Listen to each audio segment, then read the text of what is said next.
Começamos hoje um novo livro, Sexo e Obsessão, por Divaldo Franco e pelo espírito de Manuel Filomeno de Miranda.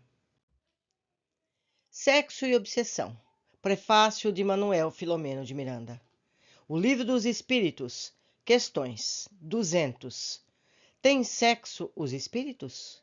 Respondem: não, não como o entendeis, pois que os sexos dependem da organização.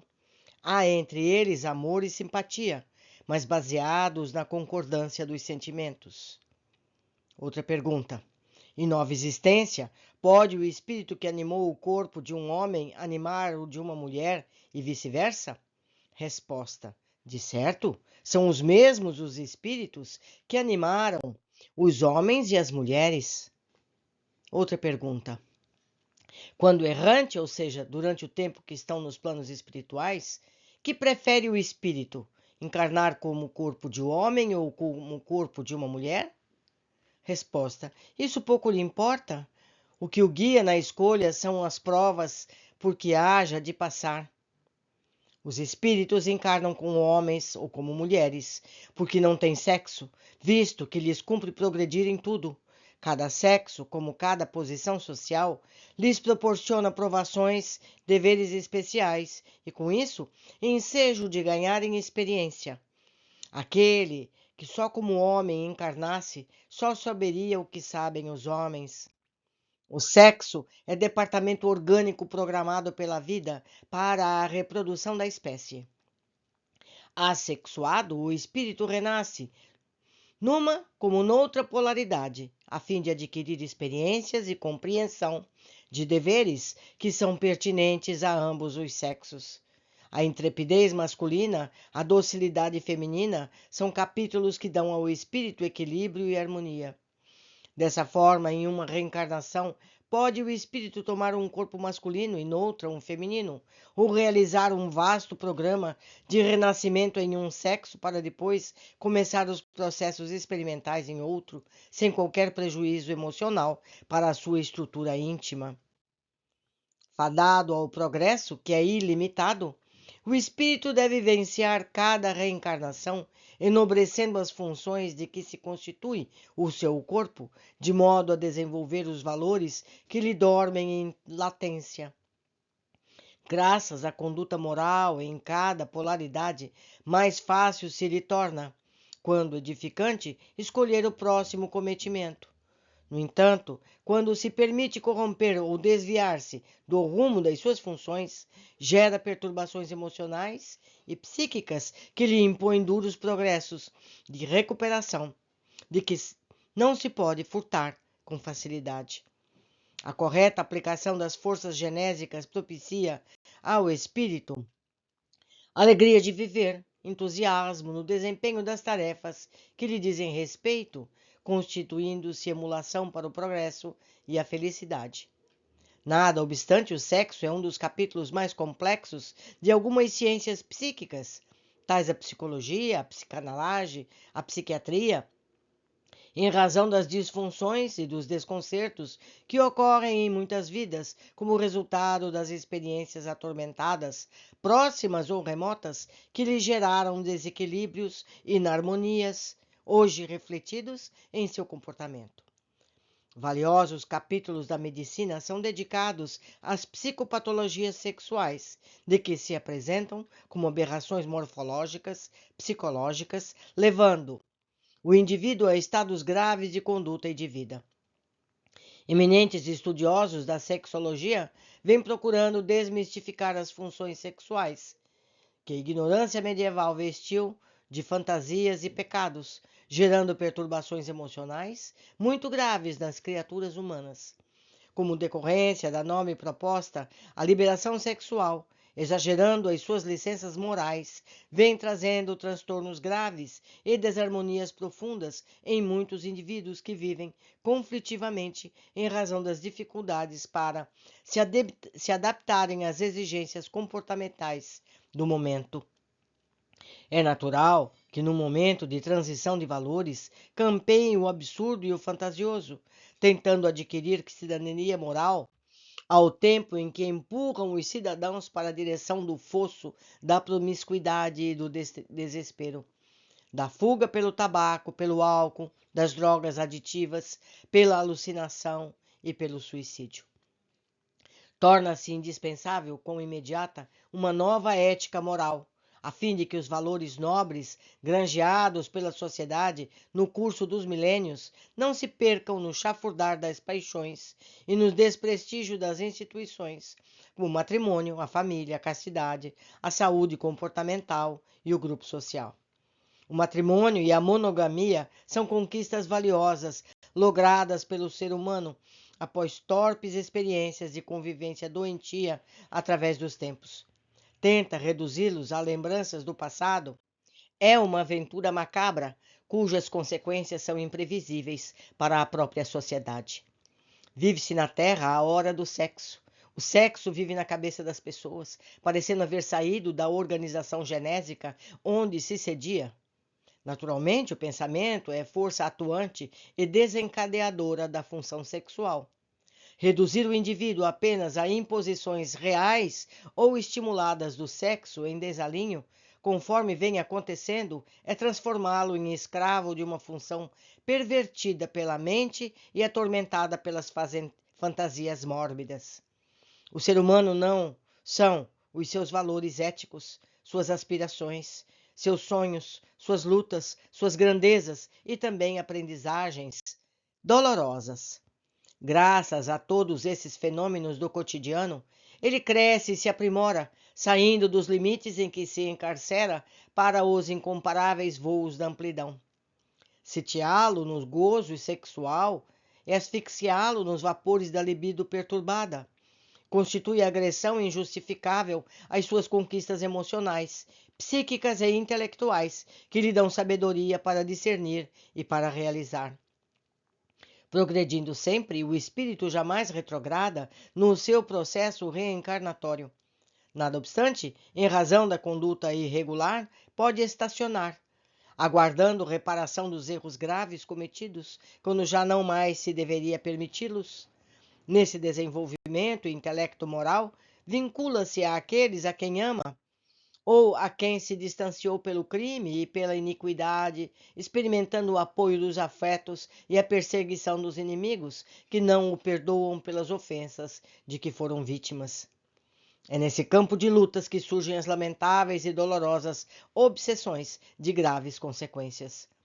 O sexo mal conduzido, em razão do envolvimento emocional e das dilacerações espirituais que produz aos outros, como naquele que o utiliza mal, abre campo para terríveis conúbios obsessivos, ao mesmo tempo que, praticado de forma vil, atrai espíritos igualmente atormentados e doentes, que se vinculam ao indivíduo, levando-o a processos de parasitose terrível e de difícil libertação. Desvios sexuais, aberrações nas práticas do sexo, condutas extravagantes, desarticuladoras das funções estabelecidas pelas leis da vida, geram perturbações de longo curso, que não se repõem com facilidade, senão ao largo de dolorosas reencarnações expungitivas e purificadoras. Tormentos da libido, da função sexual, têm suas matrizes nos comportamentos anteriores que o espírito se permitiu, quando, em outras reencarnações, abusou da faculdade procriativa, aplicando-a para o prazer exorbitante, ou explorou pessoas que se lhe tornaram vítimas, estimulou abortamentos e se permitiu experiências perversas e anormais, ou derrapou nos excessos com exploração de outras vidas. Todas essas condutas arbitrárias fixam-se nos tecidos sutis do perispírito, impondo necessidades falsas que agora os pacientes procuram atender, ampliando o complexo campo de problemas íntimos. A respeito e a consideração pelas funções sexuais constitui a melhor terapia preventiva para a manutenção da saúde moral, assim como o esforço para a recomposição do caráter. Quando alguém já se permitiu corromper, ao lado da terapêutica especializada, fazem-se imprescindíveis para a conquista da harmonia. Ninguém se engane quanto aos compromissos do sexo perante a vida e cuide de não enganar aos outros. Cada um responde sempre pelo que inspira e pelo que faz. O sexo não foi elaborado para o prazer vulgar, senão para as emoções superiores, na construção das vidas ou para as sensações compensativas, quando amparado pelas doces vibrações do amor, mantendo a afetividade e a alegria de viver. Neste livro, tentamos fazer um estudo cuidadoso sobre o sexo e a obsessão, baseado em fatos reais que vimos acompanhando-os desde há vários anos. Procuramos suavizar o relato, evitando chocar alguns leitores menos avisados ou desconhecedores da doutrina espírita.